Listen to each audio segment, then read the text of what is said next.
देशातील युवकांना रोजगारक्षम बनवण्यासाठी केंद्र सरकारने मुख्यमंत्री अल्पमुदतीचे रोजगारक्षम अभ्यासक्रम या उपक्रमाची सुरुवात केली आहे। अकोल्यात या कार्यक्रमाचे उद्घाटन खासदार अनुप धोत्रे यांच्या उपस्थितीत झाले। त्यांनी युवा शक्तीचे कुशल मनुष्यबळात रूपांतर होईल असा विश्वास व्यक्त केला।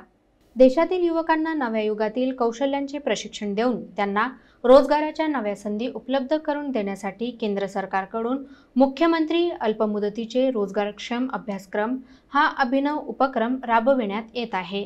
या उपक्रमाचा शुभारंभ पंतप्रधान नरेंद्र मोदी यांच्या हस्ते ऑनलाईन पद्धतीने झाला। त्यानुसार अकोला येथील ITI मध्ये जिल्हास्तरीय कार्यक्रम खासदार अनुप धोत्रे यांच्या उपस्थितीत पार पडला। कार्यक्रमास आमदार वसंत खंडेलवाल, जिल्हा रोजगार सहाय्यक आयुक्त प्रफुल्ल शेळके, जिल्हा व्यवसाय शिक्षण अधिकारी प्राचार्य संतोष साळुंखे, ITI प्राचार्य शरदचंद्र ठोकरे तसेच विश्वकर्मा लाभार्थी ज्ञानबा तुकाराम बडकार आदी मान्यवर उपस्थित होते। या प्रसंगी खासदार अनुप धोत्रे म्हणाले की देशात युवकांची संख्या मोठी असून त्यांना आधुनिक कौशल्यांनी सक्षम बनविणे ही काळाची गरज आहे।